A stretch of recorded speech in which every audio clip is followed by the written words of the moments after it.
주문, 피청구인 대통령 윤석열을 파면한다.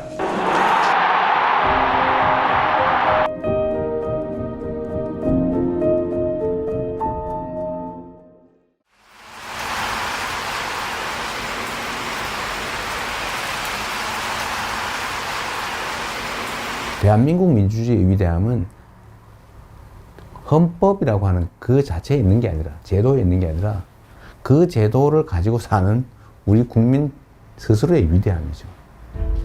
억압을 하면 포기하고 좌절하고 굴복하는 게 아니라 결국 그걸 이겨내요.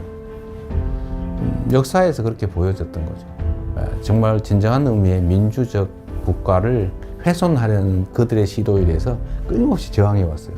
이번에도 저항한 거죠. 강력한 무력을 동반한 현실적 권력을 끌어내리지 않습니까? 저는 우리 국민들의 이 위대함이 대한민국의 위대함의 원천이라고 생각해요. 아마도 세계사에 남을 일이 될 겁니다. 그런데 겨울이 너무 길고 깊었어요. 근데 그 길고 깊은 겨울을 결국은 우리 국민들이 깨고 나오는 중이잖아요. 아마 겨울이 깊었던 것처럼 봄은 더 따뜻하겠죠. 네. 따뜻한 봄날을 한번 꼭 만들었으면 좋겠습니다. 영원할 것 같던 그 겨울도 가고 이제 봄이 옵니다. 더 아름답고 더 따스한 봄을 우리의 두 손을 함께 잡고 함께 만들어 갑시다. 희망의 대한민국 바로 우리의 손으로 확실하게 만들어 갑시다. 여러분 고맙습니다.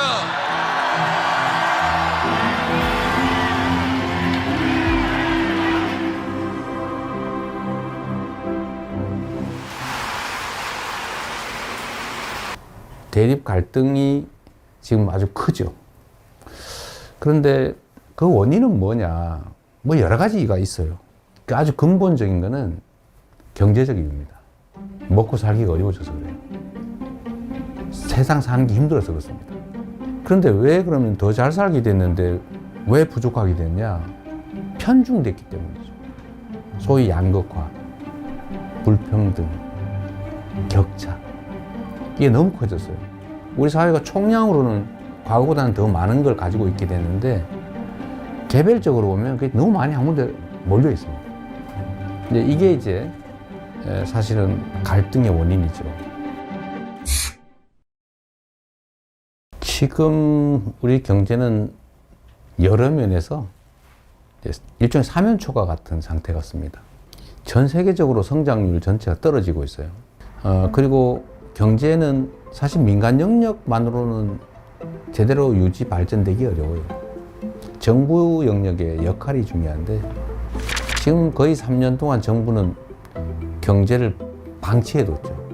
이제는 첨단 과학기술에 대한 투자가 중요한 시대가 됐습니다. 근데 문제는 과학기술의 수준이 너무 높아져가지고 개별 기업들이 감당할 수 없는 상황이 됐어요.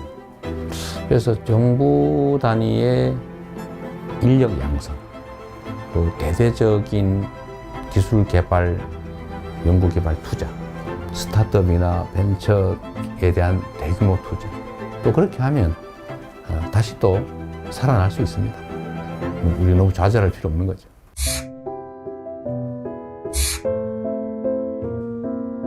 먹고 사는 문제가 가장 중요하다. 이거는 사실은 매우 기능적이고 물질적인 거예요. 고통스럽게 살지 않게 해줘야 한다.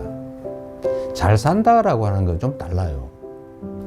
잘사니즘이라고 하면 좀 더 가치지향적이고 좀 정신적이고 고통 없는 삶을 넘어선 더 행복한 삶을 살 수 있는 세상을 만들자.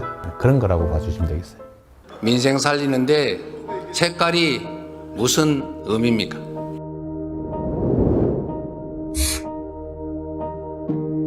정치라고 하는 것은 현장이죠.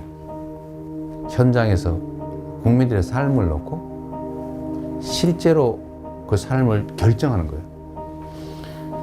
그게 빨간색이냐 파란색이냐 아니면 어떤 방법이, 정책이 누구의 생각에서 시작된 것이냐. 그럼 특별한 의미가 없죠. 어떤 게 더 유용하고 어떤 게 더 필요하냐. 이게 최고의 기준이 돼야 된다. 제가 정한 원칙이 있어요. 대개의 공직자들의 태도를 보니까 중요하고 큰 일을 고민하느라고 작아 보이는 일들을 미뤄둬요. 그러니까 엄청나게 쌓여요. 공직자는 100만 명이 걸린 일이냐 100명이 걸린 일이냐 하면 이 10,000배로 중요한 일이라고 생각하지만 100명이 걸린 일조차도 그 100명은 목숨이 걸린 거예요. 그래서 모든 일이 다 중요하니 작고 쉽고 간단하게 보이는 일을 최대한 빨리 해치웁니다. 그것도 큰 일을 안 한 건 아니에요. 그건 그것대로 고심하고 있죠. 저는 제 업무 책상에 서류가 쌓여 있지 않아요. 안 쌓아놓습니다.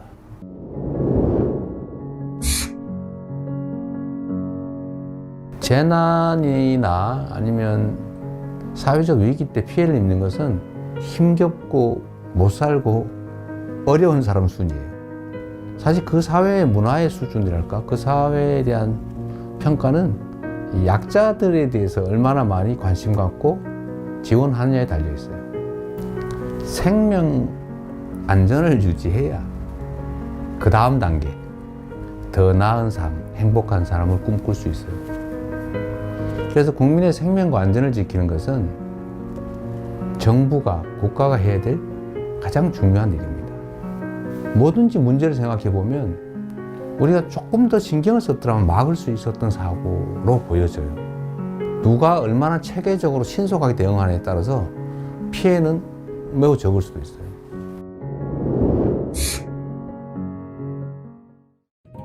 현실적으로 보면 우리가 한미동맹 매우 중요하고 또 한미일 협력관계도 매우 중요하죠. 그 속에 일관되는 원칙은 대한민국의 국익이 최우선이다. 거기에 따라 판단하면 되겠죠. 경쟁할 영역은 경쟁하고 협력할 영역은 협력하고 또 서로 갈등할 영역은 잘 조정하는 거죠. 특히 이제는 국가 간 경쟁이 사실 기업 간 경쟁과 거의 같아졌습니다. 그래서 기업과 정부의 역할 분담, 협력이 정말로 중요해요. 특히 국제 경쟁에서는 반드시 필요한 부분입니다.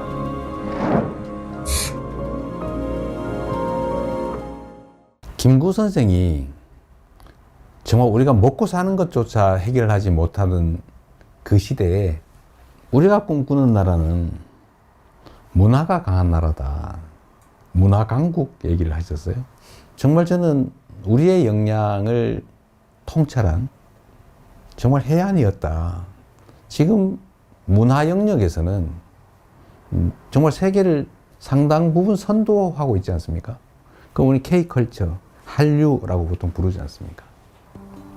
근데 여기에 더해서 이제는 K민주주의, 아마 이번 2번에 걸친 촛불혁명, 빛의 혁명을 통해서 무혈의 평화혁명으로 현실 권력을 끌어내리는 세계사에 없는 이런 일들이 민주주의의 이름으로 이루어졌지 않습니까?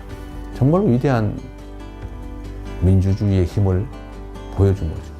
대한민국이 세계를 선도하는 여러 영역들이 있다고 봐요. 저는 이런 것들을 K 이니셔티브라고 좀 통칭하고 싶습니다. 우리가 비록 규모는 적지만 소프트 파워 측면에서는 세계를 여러 영역에서 선도할 수 있겠다는 생각이 들어요.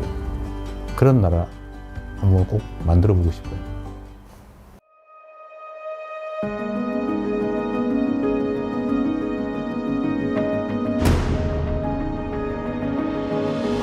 대한민국이라고 하는 이 국호, 국호에는 정말 큰 뜻이 담겨 있죠. 민국, 국민의 나라, 민중의 나라. 이 민자는 백성이죠, 백성. 흰옷 입은 사람들, 평범한 사람들.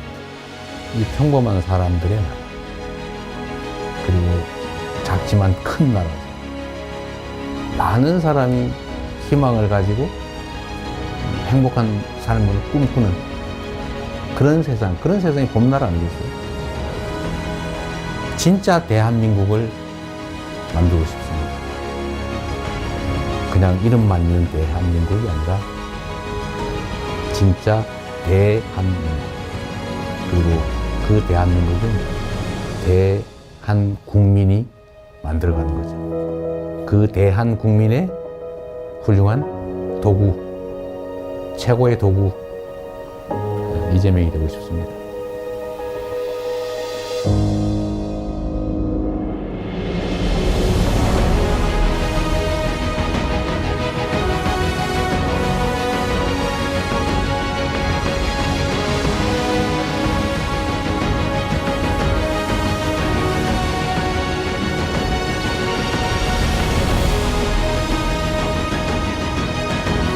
민주공화국 대한민국을 함께 만들어 갑시다. 여러분 고맙습니다.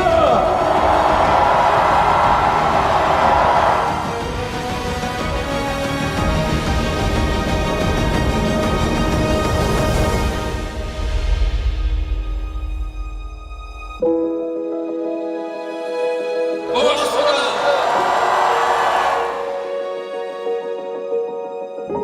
진짜 대한민국을 만들기 위해 대통령 선거에 출마합니다.